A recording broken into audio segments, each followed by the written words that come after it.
Hello dear student, कैसे हैं आप लोग। आशा करते हैं कि आप लोग अच्छे होंगे, स्वस्थ होंगे और अपनी पढ़ाई जम के कर रहे होंगे। तो इस ठंडी में थोड़ा सा बच के रहिएगा, लेकिन अपनी पढ़ाई करते रहिएगा। तो आज हम इंग्लिश में लेटर्स आता है जो आपको 6 नंबर में पूछा जाता है। तो आज हम इम्पॉर्टेंट जो भी लेटर्स होते हैं उनके बारे में डिस्कशन करेंगे कि आखिर कैसे लेटर्स आपको लिखना है। इसके पहले हमने इंग्लिश के एक टॉपिक सेंट्रल आइडिया को कवर कर लिया, जिससे आप अगर दोनों सेंट्रल आइडिया अच्छे से देख लेते तो 4 नंबर आपके पक्के हो जाएंगे। अब यहाँ से कुछ इंपॉर्टेंट लेटर्स की क्लासेस चलेंगी। 3-4 इंपॉर्टेंट लेटर्स हैं जिन्हें आप तैयार कर लेंगे तो यही आपके एग्जाम्स में देखने को मिलेंगी और 6 नंबर आपको दे के जाएंगी अगर आप इस सेशन को अच्छे से देख लेते हैं कि कैसे लिखना है, क्या क्या वर्ड डालने हैं। तो आइए बिना टाइम वेस्ट किए हम शुरू करते हैं कि आखिर हम आज किस पे लेटर लिखना सीखेंगे। तो ये लेटर है मतलब डिस्ट्रिक्ट मैजिस्ट्रेट को, कि मतलब आपके जैसे कोई भी कॉलोनी शहर जो भी हो तो वहां पे मतलब कुछ लोग ऐसे हैं कि जो बहुत रात तक मतलब तेज लाउड स्पीकर करके कोई भी मतलब ध्वनि साउंड उत्पन्न करते हैं, जिसके कारण सभी लोगों को क्या होती है, दिक्कत होती है। तो आप इसका समाधान करना चाहते हैं तो आप एक लेटर लिखेंगे डिस्ट्रिक्ट मैजिस्ट्रेट को और वही इस प्रॉब्लम का सॉल्यूशन निकालेगा। तो आपको उस लेटर्स को लिखना तो आना चाहिए। तो आइए हम देखते हैं कि कैसे लिखेंगे। तो सबसे पहले आप ऊपर लिख लेंगे कि द डिस्ट्रिक्ट मैजिस्ट्रेट, यानी जिसको आपको लिखना है। फिर उसके बाद आप डेट डाल देंगे और डेट आप कोई भी डाल सकते हैं। यहाँ पे मान लीजिए x हम रख देते हैं, यहाँ पे आप जो भी अपने मन से 24, 23 मतलब 25 आगे जब भी हो तो ये यूज हो सकता है। आप डेट अपने अनुसार डाल सकते हैं। फिर आपको प्लेस डालना होगा कि आप हाँ मतलब ये कहाँ की प्रॉब्लम है, तो आप प्लेस का नाम डाल देंगे, कुछ भी जहाँ से आप बिलोंग करते हो, या वैसे अगर आपको लिखना है तो आपको डाल सकते हैं ऐसे मतलब नॉर्मली प्रयागराज जो थोड़ी फेमस सिटी है वहां के डाल सकते हैं। तो हमने यहाँ पे गोरखपुर उत्तर प्रदेश डाल दिया है। अब इतना आपको बेहद ही जरूरी होता है, यही आपका जो होता है बेस बनाता है। बेस आपको इतना लिखना ही है अगर एक अच्छा पत्र लिखते हैं तो। फिर उसके बाद आपको सब्जेक्ट डालना होगा, यानी किस विषय में।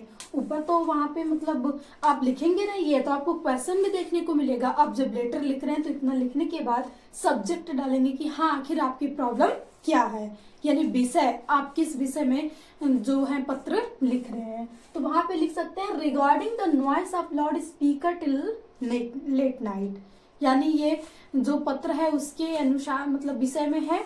रिगार्डिंग का मतलब कि बहुत देर रात तक लाउड स्पीकर बजने की वजह से है।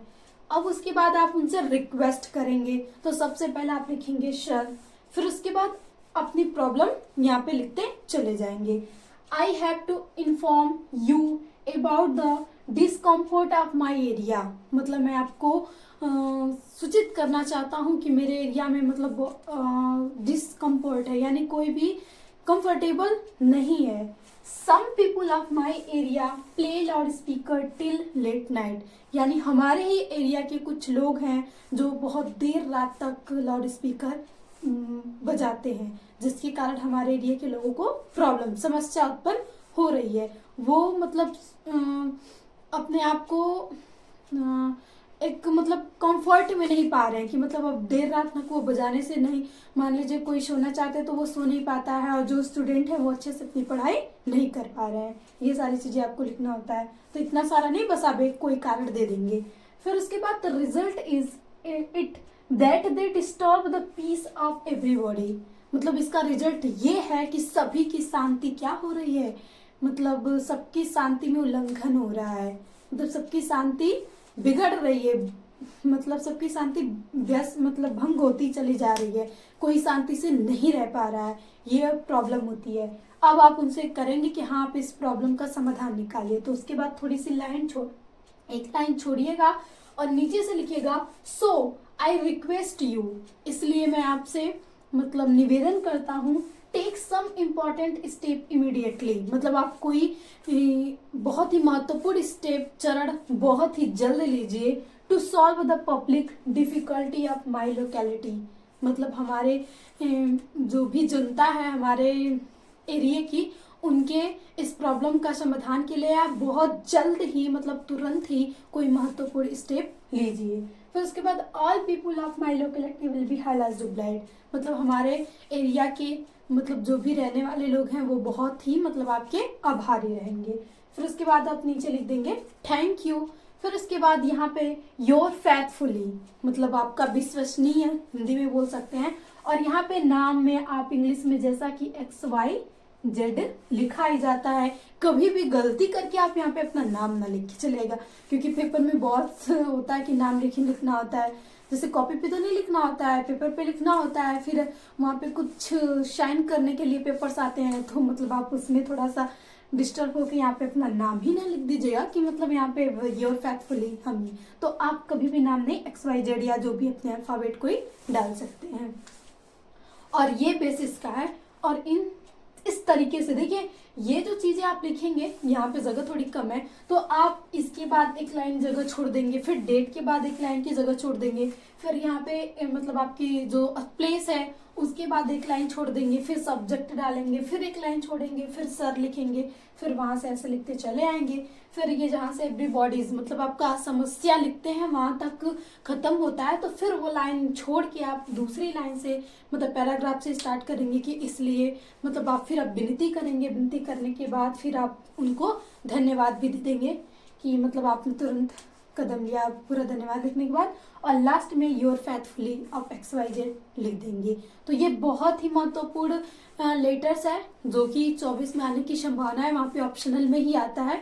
तो एक दो और हम देख लेंगे, जैसे कि break down of water supply, break down of power supply, जो होता है कि हर साल रिपीट करता है, ये कभी वाटर सप्लाई तो कभी ये दो तो कंफर्म रहते हैं, बाकी एक और मतलब दो ऑप्शन रहता है, तो वहाँ पे ये इसमें वो आ जाता है वाटर सप्लाई और पावर सप्लाई के लिए।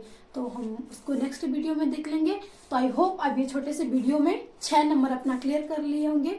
तो प्लीज सेशंस को एंड तक देखा करिए, क्योंकि आप स्क्रीनशॉट ले लेंगे तो आपको चीजें समझ में नहीं आएंगी, फिर वो आपका बैकलॉग बढ़ता चला जाएगा, फिर आप शायद पढ़े ना पढ़े। तो प्लीज ये 10 मिनट 5 मिनट 4 मिनट जो भी हो, आप उसको दे करके ये 6 नंबर अपना कंफर्म कर ही लीजिएगा, क्योंकि आप यहाँ पे अगर इसे एक बार देखेंगे, पढ़ेंगे, हमारे साथ देखेंगे, तो आपके माइंड में ये सेट होता चला जाएगा और आपको रटना तो बिल्कुल भी नहीं पड़ेगा।